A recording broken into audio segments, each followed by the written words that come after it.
Motormouth Jenkins here, welcoming you to our brand new YouTube channel. Hope that you'll come back and see every segment each and every week, and I will share preventative maintenance tips and regularly scheduled maintenance tips for your car. So whether you know a little bit about your car or absolutely nothing, this is the channel just for you, where I share over 35 years of experience as a qualified and licensed service technician with truck and coach, light truck and passenger vehicles.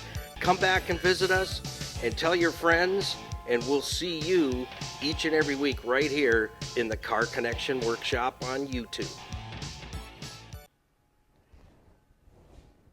Hey, Skippy. Niall Motormouth Jenkins here in the Car Connection Workshop. I think I'm getting a kink in my neck. Ugh. Oh, there you are. All right, what are we doing today? Well, thanks for stopping by, friends. Appreciate you being here with us in the Car Connection Workshop. We have a few things on the go again, all ready to share with you.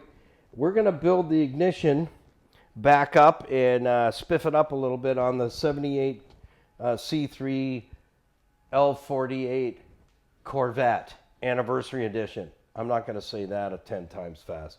So a couple things. When you're tearing stuff down and getting into a project, you want to check all the components that you're going to be manhandling. But if you're not a man, then you're going to be fillet handling. So if you're a fillet, not a fella, it's okay.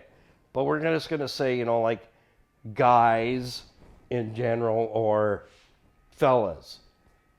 So we're going to be looking at the HEI, High Energy Ignition System. It is basically a very simple system, which I like very, very much. Easy to work on, but they do have some pattern failures. So I'm going to share that with you. This is the distributor out of the 78 Corvette. I've cleaned it up and washed it and checked it and came across a few things that need some attention. First of all, when we got in there, it was filthy dirty in here. It's not anymore. And I've pulled the ignition module out, which sits here. We're going to introduce you to all that in just a moment, but one step at a time. Here we have one of the reasons that I thought I'm going to go through this distributor, because when it goes back into the engine, I don't want any problems with it. I have a couple of these under my workbench at the other shop, and if I needed one, I could just grab one that I know I've gone through already, but this is the original to the 78 Corvette, so we're going to put it back in. Here's one of the problems we got right here. See this black? I need something to poke with. Oh, why don't I use this? The red dot. Right in here. It's all black, and it shouldn't be. So the wear and tear is on this little guy right inside here, this pin. It contacts through the inside of the distributor cap under here. We're going to look at that in a minute. It touches this, and it should be spring-loaded. So this should be able to move away from it. It just kind of rides on there. It doesn't come down and press down on it, and that's what's been happening. This was in here, and then the insulator goes on the top, and then your coil sits in here. So this is the bottom. See how it looks like a record? It has circles on it. It sits in here, but that button is supposed to be able to move in and out, and it doesn't. And you can see also in here, inside the cap, let me get my little handy dandy tool, in here it's black and it's burnt, which means that button has been laying right on top of this tab and just burning itself away. If we look at the terminals inside, there's 8, right where my light is. There's 8 terminals. Each one is a cylinder, so it's an 8-cylinder, and the terminals are not very good either. They're really burnt. So as soon as I saw these two things when we were getting into having to pull the distributor out, because we're replacing the intake manifold and putting a better one in so the hood can close.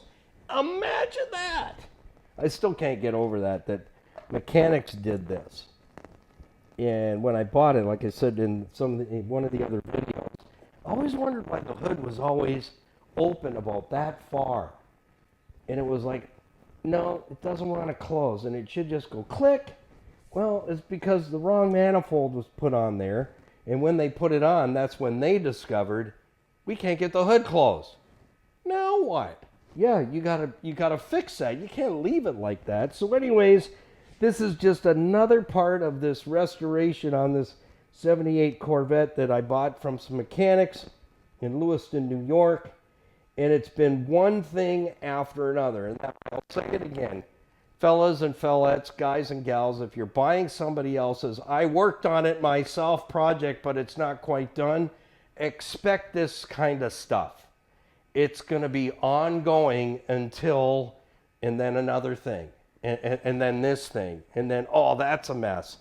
You're going to go through the whole car, I believe you me, all over again. And it's just been a big project. So this is ignition time. This is a fault waiting to leave you on the side of the road. This is a fault waiting to leave you on the side of the road. The cap is done. It's burnt. What's going to happen is it's going to burn out this little fella. That's the ignition module. And when this goes down, car no go. So I've cleaned the back of it because this is a thermal panel that we need to make sure that this baby, they run hot. These get hot. If you were to shut the car off, pull the cap off, and go in there and want to take this out with your fingers, you're going to get burnt fingers. It runs hot. So it needs a heat. We're going to create a heat sink. So let's keep moving on here because this is going to get really good. So I pulled out a goodie off my shelf. This is a high performance cap and ignition rotor. So I've had this probably 30 years tucked away, and we're going to use it on this particular car. So we're just slicing this baby open for the very first time. It's probably vintage. I've had it 30 years. So now you're going to get to see, just put that there, Skippy. You can have that. Put it up in your room or something. Nice poster. Okay, so this is a heavy duty, high performance cap. And what you want when you're buying distributor caps and rotors, buy the good stuff. There's a lot of offshore stuff. It's garbage. It's absolute garbage. And it's going to leave you with other problems. Wow, they even put tape on there.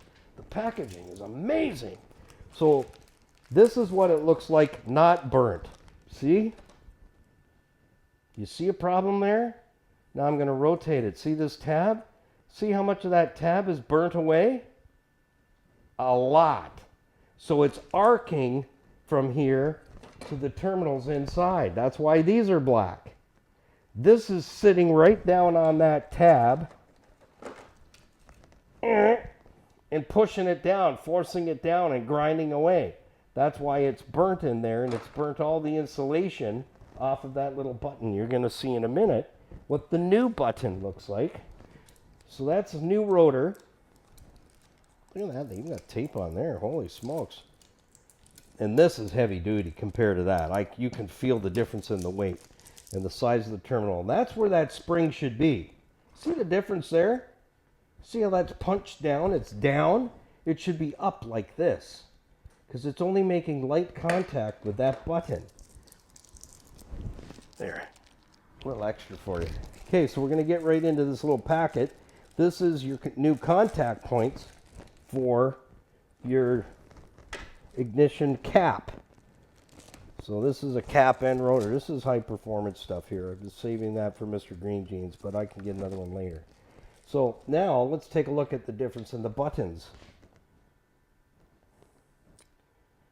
Totally different. This end is all shiny. See how it's shiny? It's been sliding away inside there. Not the way it's supposed to. What I do like about this cap is we have brass terminals. Always get caps with brass terminals. If these are aluminum, junk. You're wasting your time, effort, and energy. So we want to put that button into this hole first, like so. Then we're going to put our insulator on there, like so. And we'll just move that one over to there. That one's going to find the circular filing cabinet. Garbage, in other words. So we'll do the coil first, and then we'll come over and I'll walk you through a couple of tips and tricks on this HEI distributor. That just stands for high energy ignition. And as I said already, it is a very, very simple system, and I really like it. So Mr. Green Jeans is a point style ignition, and we can just pull that out and drop one of these in and wire it in, and then we'll have HEI ignition on Mr. Green Jeans and get rid of the points. But I just put new wires on the 67 Chev pickup, and so we'll run that out. They're brand new. There's no sense in wasting that, but I can drop an HEI distributor right into it and make him electronic ignition very quickly and very easily. So we push that terminal down in there, and that's going to go down on the bottom there. That's a ground. I think we can actually, we put it on the top on this one.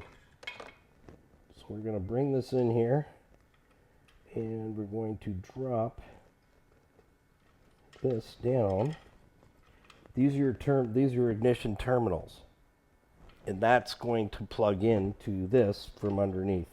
You'll see in a minute. So let's push those down. I've cleaned all these terminals. Clean your ground, both sides and on the tabs on the coil. You want to make sure you have a really good solid ground, because we're going to have a ground here. We're going to have a ground here. That's your ignition coil ground system. So you want to make sure those are clean. Make sure your terminals are clean completely. Otherwise, you're going to have problems. So I'm about not having problems, because we all got problems, if you know what I'm saying. So why create some problems? Just make sure, hey, that's the wrong one. That's not what I wanted. What happened there? This is what I wanted. I just make sure that those are pushed all the way down into the cap. There we go. See how far that pushed down in there? Okay, so now we're just going to swing this around and get it inside the cap. This is fixing a headache before it gets you. So yeah, you know, the car started and everything else, but you know what? It really hasn't been running to my taste. It hasn't been all the way running perfect by any means. So changing the intake manifold, you're going to see a huge difference there from part one. And we have 4 screws here. Where's the little screws? You thought I lost them, right? No, they're right here. Okay, so now we're going to go 1, 2, 3. Bring your ground wire over onto here. And again, make sure your ground wires are clean, and you clean the little terminal on the top here. They get rusted because there gets moisture under there. So we take our nut driver here, and don't crank down on one side first, so you possibly crack the cap. Seen that happen. Just do a crisscross pattern and bring your screws down and snug it up.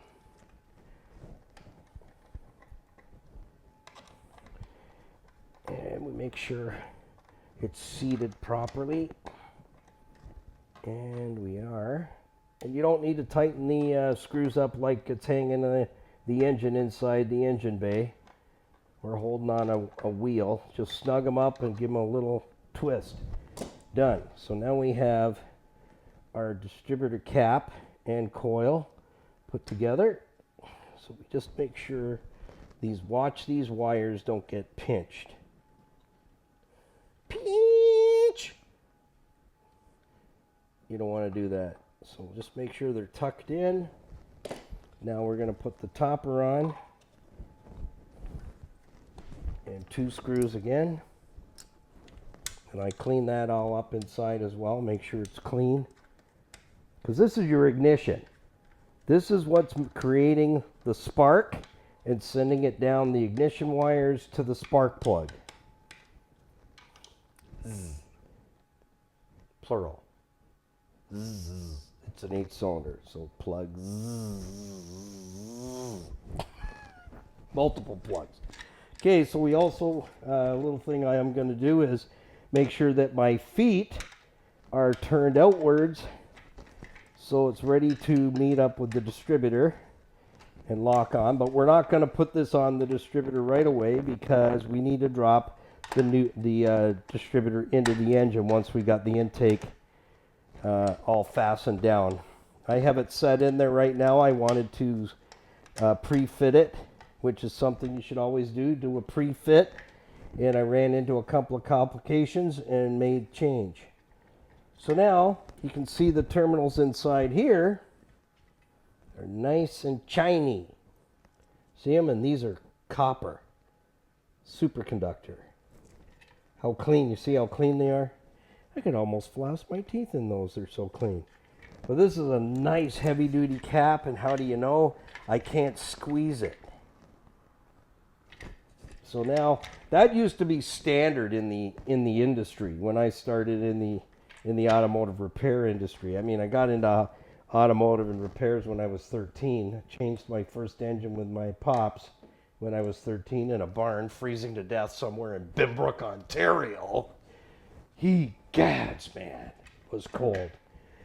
So you want to make sure that you got to ask for heavy duty. And I can tell the difference. If you were here, you'd be able to do this and go, this is the one I want.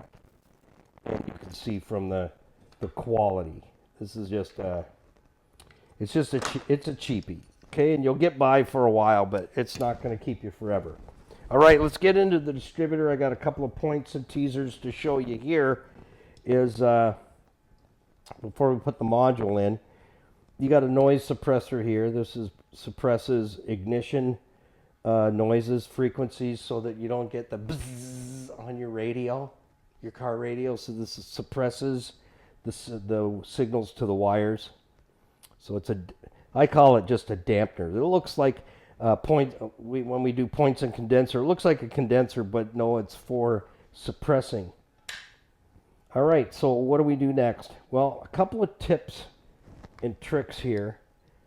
This is the reluctor right here. So this is directing how many cylinders that it's got to fire. So if you look deep inside here, you'll see a triangle, a pointer, or if you want to call it a peak, right here. You'll see a point. This is probably where a flashlight would come in. Let's see if we can get a flashlight over here quick. How fast? How about quick like 2 bunnies? Here we go. Now you'll be able to see. So if you look inside here, you'll see a point, and then you see another point, and another point. Well, that's fires off the cylinder.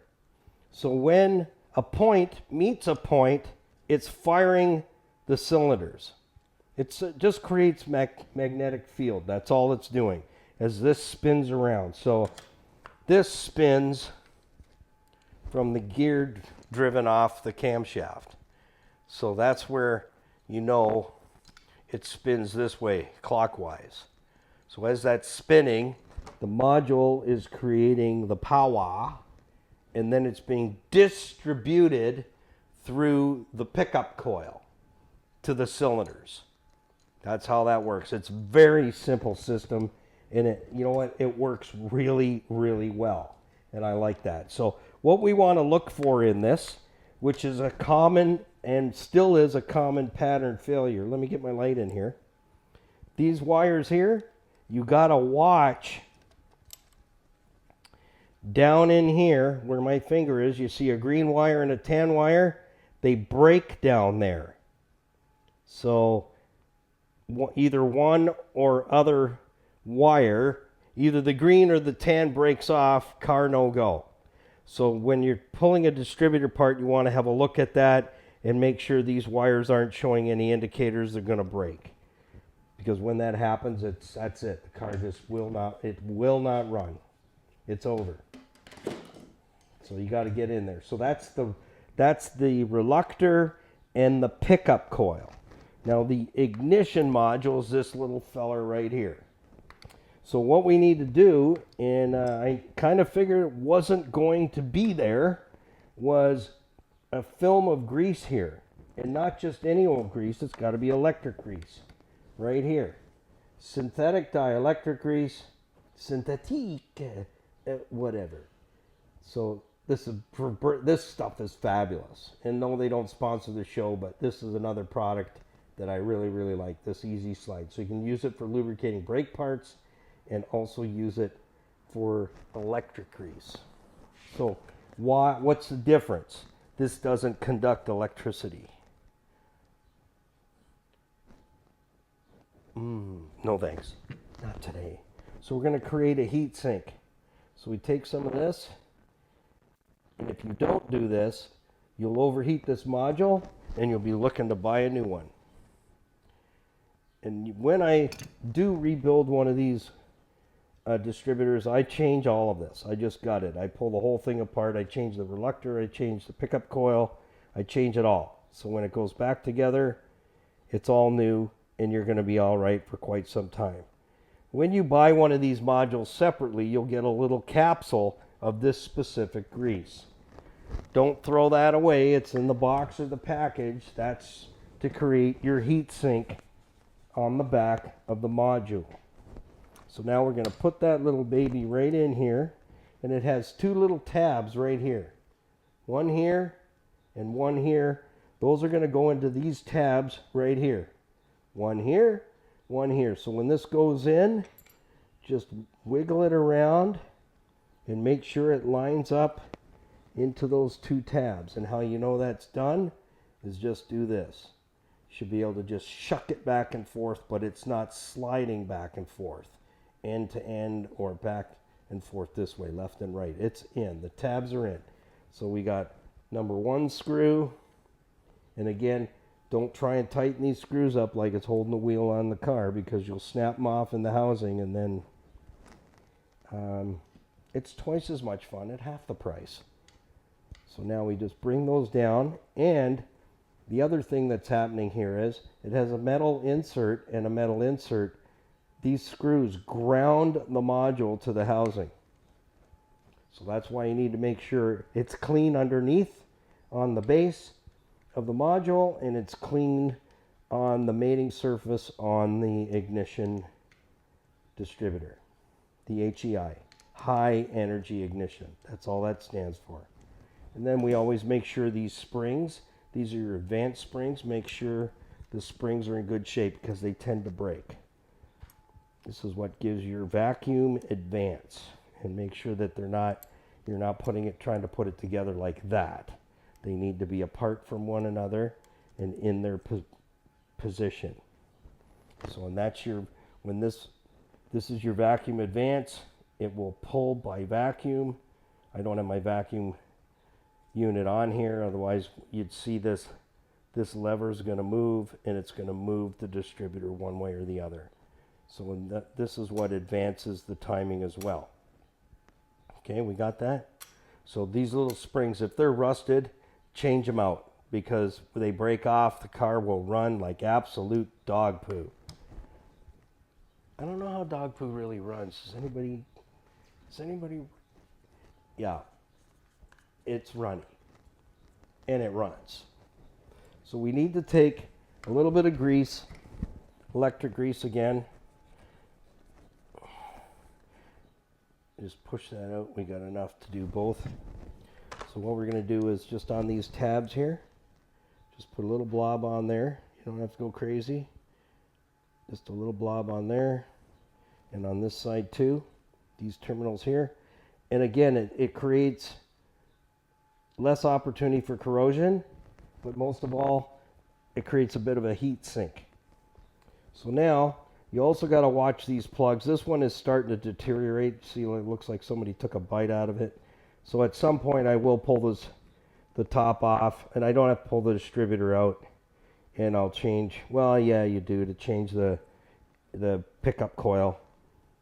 I'll pull it out again at another time, and I will change this out, change the reluctor and everything out, and put a new set in, because that's just from heat. That's why this is discolored. It's from heat. So the wires are good. I'll run it for a while, but I know in the back of my mind I'll be back in here, and I will change that up before it becomes a problem. And that's what you got to do, fellas, gals, is do stuff that's going to be prevention. So it's one thing to say, well, I'll get to that, and we'll just set that off to the side. You know what? That eats my brain. I know it needs to be done. I will get it done, because if you do happen to have a breakdown on the road and you determine, you'll know, you'll go, you know what, I should have changed that. How many of us have been there? So now, just to make sure that these terminals are all the way on, I just get my little my needle nose pliers out of here, right here. These ones, these are excellent.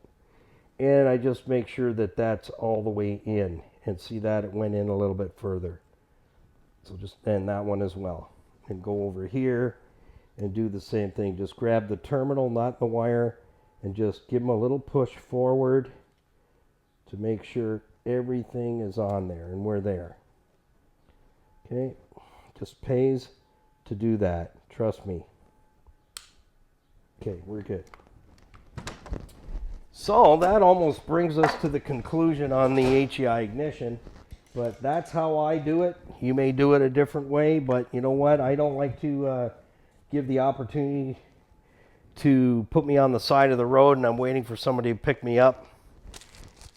And then you got to figure out how you're going to get it home. It just spins into a big problem. So since we got to pull the HEI ignition system out of the engine to replace and change up the intake manifold, good time to go through it. I washed it all out. I checked the gear. I made sure everything looks as it should. And it's not perfect, but it will do just nicely right now. And then at some point, I will just pluck this out and I'll gut it and just redo all the ignition, because I'm pretty sure all the ignition in here is all original. Just from the color of the wiring and the fact that the plug here is crumbling away. The plastic has been hot many times for a long time.